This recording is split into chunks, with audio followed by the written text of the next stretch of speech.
IVM.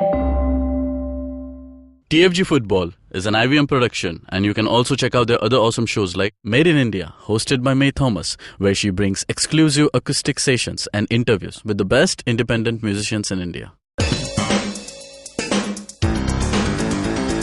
You're listening to TFG Football. Alright guys, welcome to a brand new episode of the TFG Indian Football Podcast. Unfamiliar voice to you. Yes, I am your host, Kevin, for today. Hopefully, you should be back in the studio tomorrow. With me is Chiranjeev on the phone, and we will be talking about the matches that happened yesterday, and we'll be also previewing the ISL game for tonight, and Mohun Bagan, who will be playing tomorrow. That's Mohun Bagan versus Indian Arrows.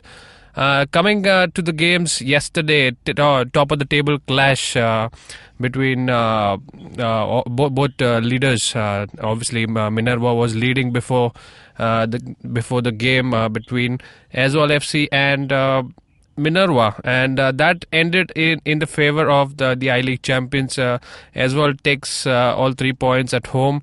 Obviously, that comes after the defeat that they had, and it's great news for the champions that they're back to winning ways. 2-1 was the final scoreline, and it really went down to the wire. Obviously, the score doesn't tell what all action unfolded. Chiranjeev, you watched the game. How was that? How was it an end-to-end game? At first, you had some back and forth going, but as the game went on, you could see that Aizawl FC was asserting more and more control over the game. They had more possession, they had more shots on targets, they were looking better in the final third. And as a natural reaction, I think Minerva Punjab had to go down and defend really hard. And for a while, it looked like they would get away with a 0-0 draw, which would be a major result for them because you're facing the defending champions. You may be the league leaders, but you are playing your first away game against a defending champion.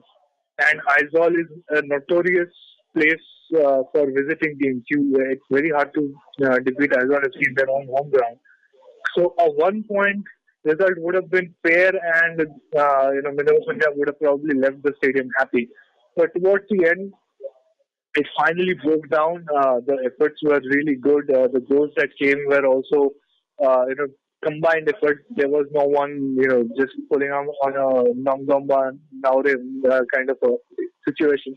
But you could see that all of these were coming as a direct result of persistent effort. Like there were situations where Aizawl FC were getting back-to-back set pieces, maybe a free kick followed by a corner, maybe another corner. Like in just start of the second half, there was this 15-minute stretch where Minerva Punjab had to fall back and defend the set pieces for a very long time, and that sort of chopped away little chunks from their armor, and in the end produced a goal. They got a goal in the end, but that was more or less a consolation effort. I think Aizawl FC need to be careful with that because they turned off 5 minutes at a time. 4 minutes into it, they just got caught sleeping, and that's when they conceded one goal. Imagine if that they had a 1-0 lead. They would have dropped 2 points at us. So, either way, Aizawl FC back to winning ways after losing at home. And Minerva Punjab no longer unbeaten. First away game of the season, and they lose. They lose the first game, and they are toppled from the top of the table. And that also comes to the point that Minerva Punjab have been scoring consistently. I think that is one positive feedback they can take home, even though they were down by 2 goals, and they did manage to score. So that's a pretty record for Minerva to keep, because scoring consistently was one of the key performance success factors for Aizawl last season, and they were able to just get in that one goal in every game, and this obviously is something positive for Minerva. But we did see their defense being beaten more than once. Aizawl were able to get in the through balls behind the defense, and when the goal also arrived, the first goal, You could see the number of defenders who were there in the box, but the defense really didn't anticipate that, and Aizawl were able to take that advantage. So we will still look out for the defensive vulnerabilities of both these teams, because 2-1 is not a huge margin for victory, but 3 points is what matters in a game.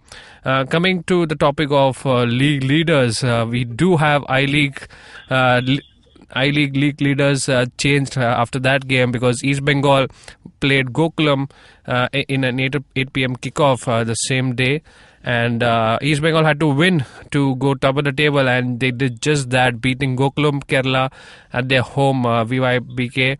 Chiranjit, that game also looked kind of heading towards a goalless draw till that one goal arrived, and that was the only one from Rafiq. He managed to he scored a stunning goal. I think he made at least 3 attempts before that, before finally putting the ball in the net, and that one goal was enough for East Bengal to beat the 10-man Gokulam Kerala FC. Yeah, well, you said that rather than the margin you win the game by, or the way you win the game, 3 points is what matters. And same is true here, because East Bengal were not that impressive. Their team game did not look that great. It did not look like a unit that was functioning that well at the moment. This is possible with a lot of teams who they just been given a break. And yeah, we know that they are all professionals and they are supposed to be ready to play at any given day. But they just got a break and they're coming off Christmas, and it doesn't first time in the field. It always doesn't turn on. So yeah, they looked a little bit shabby in the middle, and it wasn't the best of games to look at. The first half was a lot of there was a lot of excitement back and forth, but second half the game looked dead, and after Mohammad Rafi got the goal, it just seemed like East Bengal did not want to push any harder or further, and Gokulam Kerala FC also gave up, because they were now down to 10 men, and they needed to, and they started thinking about, let's just see this out, because 1-0 loss away to East Bengal is not the worst thing in the world to them. So they just wanted to avoid a disaster, so they stayed and defended, and pretty much allowed East Bengal to run away with that. That's what it was. It did the job for East Bengal. It sort of allowed Gokulam Kerala to get out with some pace-saving measures towards the end.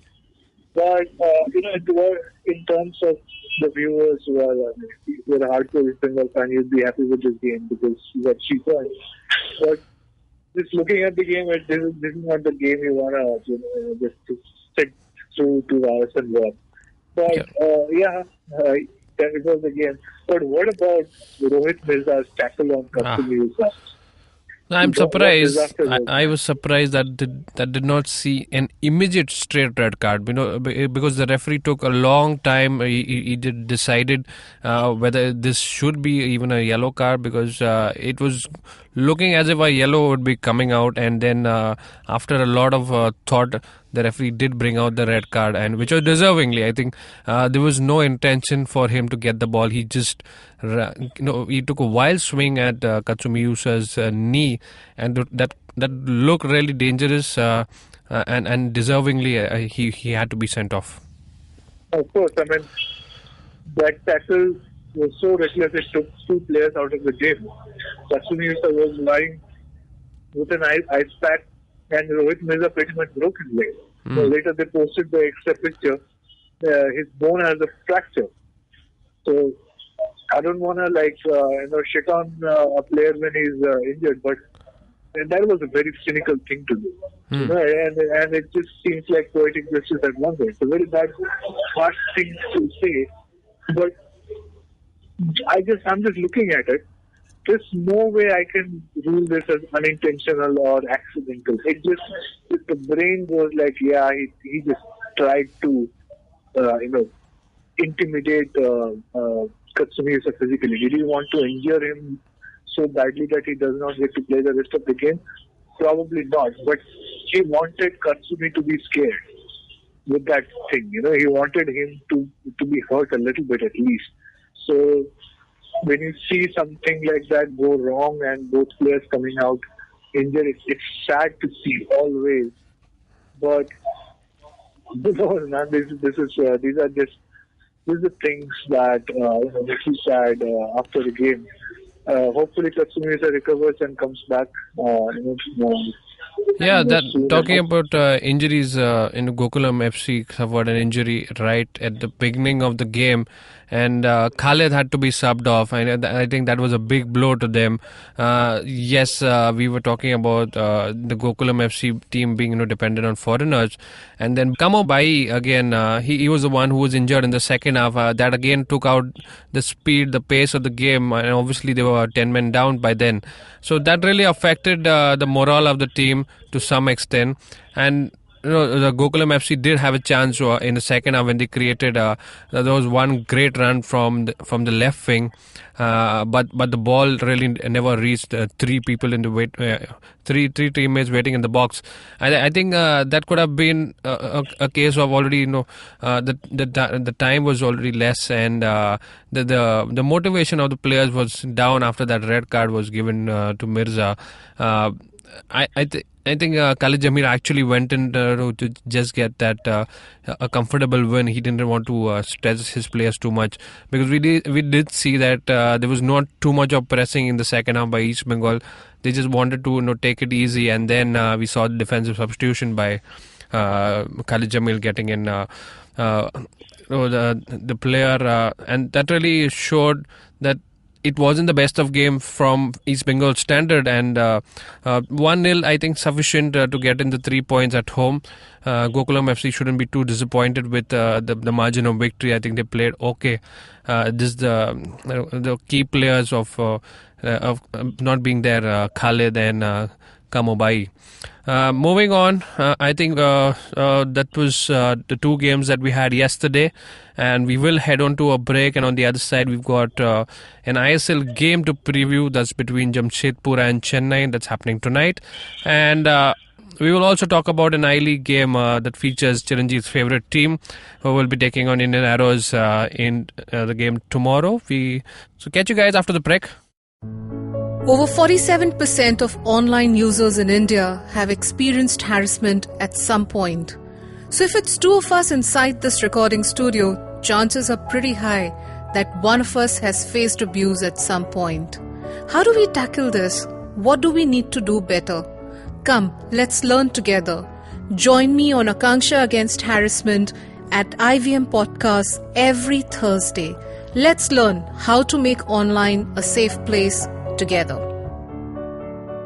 Welcome back, and here we are talking about ISL and I-League. This time we are talking about the ISL game, which comes back after the Christmas break, and we've got Jamshedpur FC who will be playing at home. They host Chennaiyin FC, who are currently sitting on top of the league table.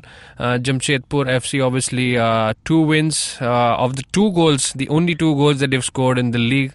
They've moved from being draw masters, from goalless draw masters, to at least getting in the points. So they're facing a side that's able to score consistently. Chennaiyin FC. Chiranjeev, what do you take of this game? Yeah, it looks like Chennaiyin FC have an advantage here. I see the Chennaiyin FC slowly falling into place. The unit started slow, then got a win here and there, but it looks like their attack is getting better and better. So it looks like a contest between the Chennaiyin FC attack and the Jamshedpur FC defense. And it just sort of has become a pattern for Jamshedpur FC that every time they play, it's the defense that takes the center stage because they are always fending off attacks and oftentimes earning clean sheets, which to their credit helps them a lot. But you have Chennaiyin FC, with so many people who are able to finish. I think, other than Bengaluru FC, other than FC Goa, this is the team that will give them most trouble. Simply because of the sheer diversity of the attack that they have. They have actually quite a few players who can come up from the midfield and score. Right, so it's not like Jamshedpur FC are dealing with a couple of target men and a couple of wingers who are going to be trouble. But this is a whole unit of midfield and attack that can combine, and you don't know who's going to pull the trigger. It's pretty much like standing in front of a firing squad. You don't know whose bullet is going to hit you in the end. So that's what is the Chennaiyin FC attack is like, and I think it will be a very interesting and entertaining game in the sense that it's fun to see a really good, experienced, well-toned defense that has proven itself that it can function as a unit. It goes up against very nice to look at, sexy attack like Chennaiyin FC have. So yeah, I think it's going to be a lot of attempts from Chennaiyin FC, a lot of desperate defending from Jamshedpur FC. Probably a win for Chennai in the end. But what if Jamshedpur FC just put their feet down and on the other hand and score from a counter or a set piece? Then Jamshedpur might as well take it. So yeah, it's an interesting chess game that we have coming up tonight. So Jamshedpur are sitting tight at 6th position. Now they've got 9 points, and the difference between them and Chennai. Chennai is on 13 points, so that really isn't much. One goal, even if you're able to score, I think they have the defensive ability to get in and contain Chennaiyin FC. So the scoring is what is bothering Jamshedpur FC. It's not that they are playing ultra defensive, or it's just that the attack is so not so I would say active. Because the way the wingers or the fullbacks are approaching the games, it really never shows you that there will be crosses, there will be tap-ins, there will be something from down the middle. So it's just the team looks solid at the back, but that they don't really push enough to go and get in the goals. They're just relying on those opportunities that they do find. I think even in the last game against Bengaluru, it would have straight away gone to a goalless draw if that penalty wouldn't have been given away. So so for some of those days you get lucky like that. You just get a penalty or a set piece that goes in, and that's all you have to do. You don't have to worry about how bad your attack is for the rest of the game, because you've got that one goal, and if you can just keep your defensive head straight, then you got all 3 points. That's how the game is. And we're also talking about Anas not being part of the defense. This team is still able to grind out results at the back.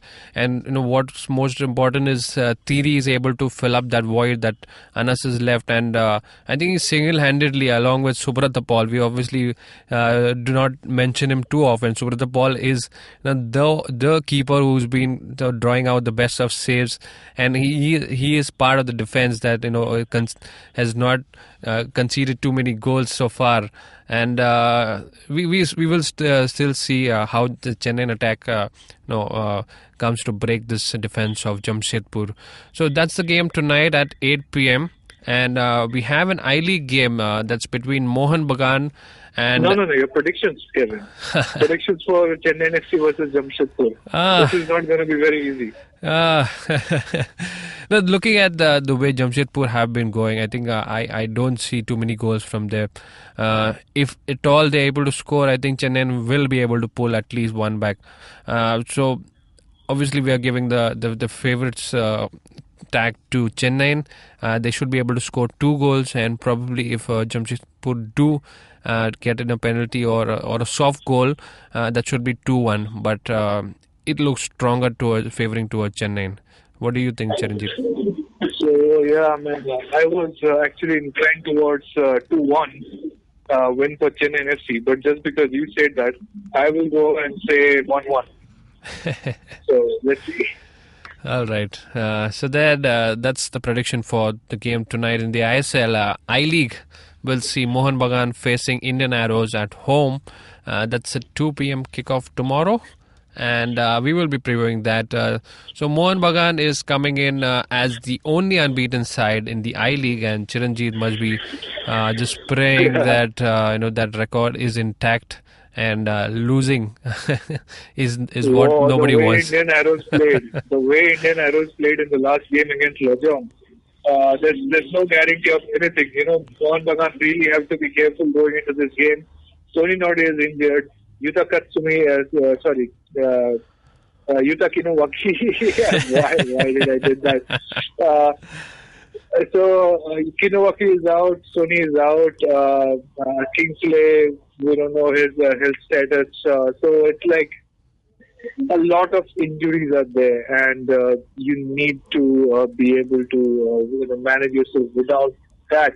So when you don't have some of your best attackers in the team, and you have Indian Arrows, a young side which is playing with confidence and has nothing to lose, that is a tricky prospect. So it's Mohun Bagan versus Indian Arrows. I really want to see these two teams go up, because Mohun Bagan have one of the they are one of the strong teams in the top division, and you want to see your young players play against the best clubs. So by that way, it's a mouth-watering matchup. It's also historic in the sense that the match is going to happen at Mohun Bagan ground. Right, it's the first time in the history of the top division league that a club is organizing a match in a ground it owns. Right. Okay. So that way it's a unique occasion. I don't know why this match is being played at 2 p.m. I really don't know, because there are floodlights in the stadium. We have seen the Calcutta Football League matches kick off at 5:30 and 6 p.m. There was no problem holding it at 5:30 p.m. There are some concerns that the lights will not look good under high definition because it's not that powerful. The lights in the Mohun Bagan ground. Well, something could have been done about that. We've seen things not looking that good in the Minerva Punjab versus Mohun Bagan game in the first game of the season, but they made it work. You can actually you can watch the game, you can enjoy the game too. The big thing that this does, kicking off a game at Friday at 2 p.m., is that it makes sure that anybody who has school, anybody who has office, will not be able to go to the stadium or see it on TV. And basically, most of the people who watch this game, men and women of working age or school age. How many retired and non-working people do you think out there who regularly watch football? It's not a very wide demographic. So you by holding a match at 2 p.m. on a Friday. I can understand in Manipur and Aizawl, because you don't have floodlights in the stadium. Here you have floodlights in the stadium. Still, you are doing it on a weekday at 2 p.m. You can do better than that. Anybody who's in charge, you can do better than that. If the CFL matches can look good on TV under those floodlights, then why can't you make it work in the I-League? So that way, I'm not pleased at all. But still, I think there will be a good crowd, despite this being a weekday, working weekday basically, and it's the last working day of the year for many. So people cannot afford to drop that. This is the last day of work. You cannot bump that. You have to wrap up business. So it's a very sad and terrible situation to put the fans into. A lot of the fans I know, they're already complaining that they're wishing the match was at 5:30. They could have made it to the game. They can't. But yeah, it's going to be interesting to see how the Mohun Bagan defense does against this Indian Arrows attack, which seems to have come out of its shell against Lajong, and they will want to continue that win streak and get another scalp on their table. And Mohun Bagan Of course, there's a lot of pressure on Sanjay Sen and his boys. They're unbeaten, but they have not been winning everything. So they are not near the top of the table. So they are under pressure to win. So Mohun Bagan are playing with all the pressure, and Indian Arrows are playing with confidence and no pressure. And that's a very dangerous mix to have. I think if there is one team which is not under pressure in the entire I-League, it's always the Indian Arrows. I think they have been told that whatever the result of the game, I think it's an overall development towards the end of the season that will be looked at rather than what position they are on the table, and that's what makes this a development side this confident, and we've seen the confidence rising game by game. I think in the last 2 games we've seen them perform much better than they actually started off. Obviously we are not counting the win against Chennai City. That was just the warm-up game, I would say, but the actual feeling of getting the boys together and having them the understanding right, because we've seen how the goals were scored in the last game. 3 goals coming from 3 different goal scorers, and each of them had quality in them, and that's what makes this game very interesting. Even though we do have the heavyweight tags on Mohun Bagan, and it just makes it even more interesting considering Indian Arrows are coming in with a win. So that's happening tomorrow. That's a 2 p.m. kickoff. And with that, we come to the end of the show. Chiranjit, just on a quick note, do you think Sony Norde and Chroma will make the difference, or will this be a Mohun Bagan side that will complain? So I don't think either Sony or Chroma will be played, because you don't want to take a chance with them. Sony Norde at best can be there in the squad of 18. He should not be started. He was prematurely played in the last match, and we have seen the bad results that came out of it.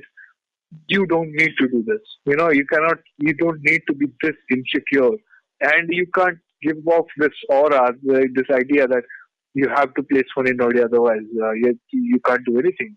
Come on.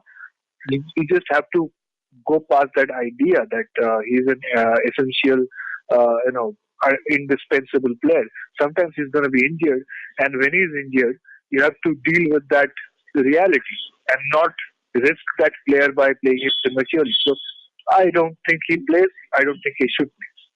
So 1-1, do you feel, or there will be more goals?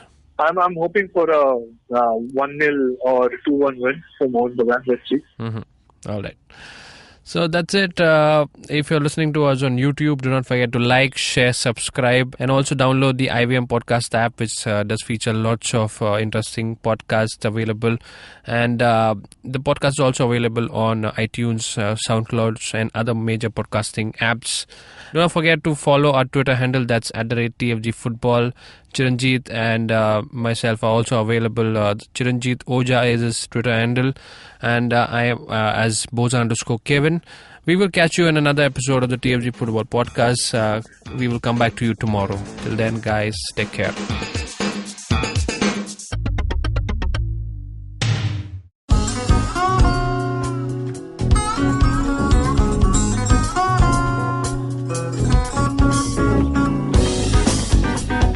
That was Tantrik Steve from Hansraj College, Delhi, performing at IIT Bombay's Mood Indigo. Just like them, there's a lot of new talent and art coming out of colleges all across India, but unfortunately most of this goes completely unnoticed or ignored. To fix this, we started ATKT.in. Hi, I'm Ankur, I'm a musician and a rapper, and I found that one of the best things about being an artist myself is finding new talent. Through ATKT.in, Tanya, my colleague who's a dancer, and our whole team really is putting all of our efforts into discovering and promoting all the coolest talent that's coming out of colleges all across India. And this goes up on our website, our social media, TV, radio, and now, of course, this podcast with IVM. Make sure you go to our website, support the talent with your likes, your shares, your comments. All of that really matters. Go ahead, check it out. ATKT.in.